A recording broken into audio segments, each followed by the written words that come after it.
Everyone, आज हम करने वाले हैं गवर्नमेंट ऑडिट और ये बहुत इंपॉर्टेंट चैप्टर है। ठीक है, मास्टर्स में ऑफ कॉमर्स में तो इसका एक क्वेश्चन भी प्रॉपर 16 मार्क्स का आया था कि कैग का रोल क्या होता है, और कैग का रोल हम इसमें ही डिस्कस करेंगे। ठीक है, तो सबसे पहले हम स्टार्ट करते हैं अपनी इंट्रोडक्शन से।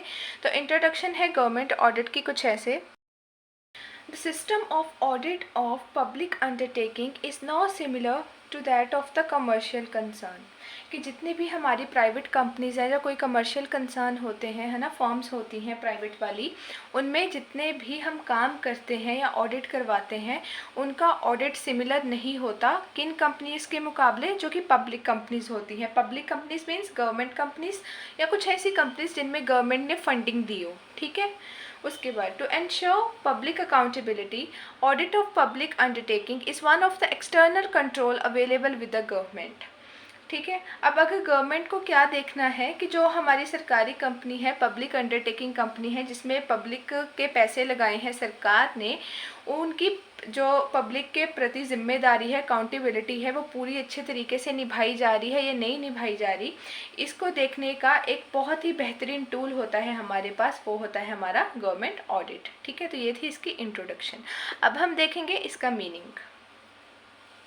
तो मीनिंग है गवर्नमेंट ऑडिट का, Government audit means the organized and independent examination of public entities' financial, administrative and other operations for evaluating and verifying them। ठीक है, तो जो गवर्नमेंट ऑडिट है ये एक ऑर्गेनाइज्ड और इंडिपेंडेंट एग्जामिनेशन होता है किस चीज़ का, उस पब्लिक एंटिटी, उस गवर्नमेंट की जो एंटिटी है या पब्लिक एंटिटी जो सरकारी कंपनी है उसके फाइनेंशियल, एडमिनिस्ट्रेटिव या फिर कोई अदर ऑपरेशंस का। ठीक है, किस लिए, ताकि ये देखा जा सके कि जो उनके फाइनेंशियल, एडमिनिस्ट्रेटिव जो उनके ऑपरेशंस हैं वो सही तरीके से काम कर रहे हैं, उनको वेरीफाई करने के लिए क्या किया जाता है, गवर्नमेंट ऑडिट। और गवर्नमेंट ऑडिट क्या होता है, एक ऑर्गेनाइज्ड और independent examination of public entities financial, administrative and other operations. ठीक है, उसके बाद article 149 of the constitution of India empower auditor general to perform such duties and exercise such powers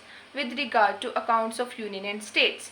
हमारे कॉन्स्टिट्यूशन, संविधान का आर्टिकल 149 जो हमारा कंट्रोलर ऑडिटर जनरल है, जिसे यहाँ पे हमने ऑडिटर जनरल लिखा है, उसको ये ऐसी 149 जो आर्टिकल है वो पावर्स देता है या फिर ऐसी उसको शक्तियाँ देता है जिससे उसको मतलब ये पावर मिलती है ताकि वो अपनी ड्यूटीज़ निभा पाए।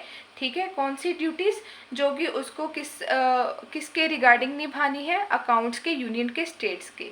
जो यूनियन के मतलब जो कि पूरे इंडिया की जो गवर्नमेंट, सेंट्रल गवर्नमेंट है उसके अकाउंट्स, और जो स्टेट गवर्नमेंट के अकाउंट्स हैं, है ना, उनको चेक करने के लिए उसकी जो ड्यूटी बनती है, उस ड्यूटी को निभाने की जो पावर कैग को मिलती है, कंट्रोलर ऑडिटर जनरल को, वो आर्टिकल 149 ऑफ द कॉन्स्टिट्यूशन से मिलती है। अब आगे article 151 Subsection 1, Comptroller and Auditor General CAG is required to submit his audit report to the President, who shall lay them before each house of the Parliament। ठीक है, अब हमने तो देखा था कि जो हमारी कमर्शियल कंपनी थी, है ना, उसमें जो भी ऑडिट रिपोर्ट बनती थी वो ऑडिटर किसको सबमिट करता था, अपने जो जनरल मीटिंग होती थी, उनकी एनुअल जनरल मीटिंग, उसमें बोर्ड ऑफ डायरेक्टर्स के सामने, पूरे मेंबर्स के सामने रख के वो ऑडिट रिपोर्ट पेश की जाती थी फाइनेंशियल स्टेटमेंट्स के साथ, और अगर उसमें कोई खामी होती थी तो वो पढ़ के भी सुनाता था, है ना।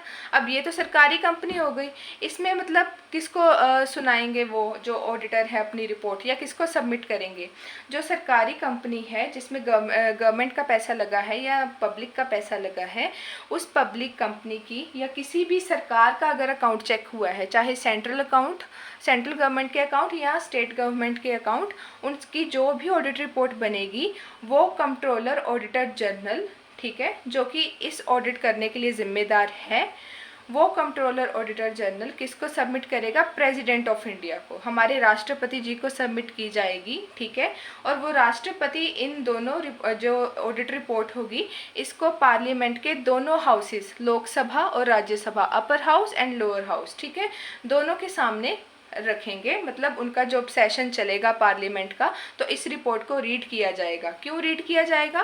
ताकि जितने भी मेंबर्स हैं पार्लियामेंट के, उनको पता लग सके कि जो सरकार के अकाउंट बने हैं क्या वो सही तरीके से बने हैं, या जो सरकारी कंपनियां हैं जिनमें हमने जनता का पैसा लगाया है, जो टैक्स से इकट्ठा किया है, क्या वो सही जगह इस्तेमाल हो पा रहा है ना। इसीलिए हम करते हैं क्या, गवर्नमेंट ऑडिट। ठीक है, तो ये था इसका मीनिंग और इंट्रोडक्शन। अब नेक्स्ट में हम देखेंगे what is the definition of it, government company and appointment of auditor of government company. Thank you and bye bye.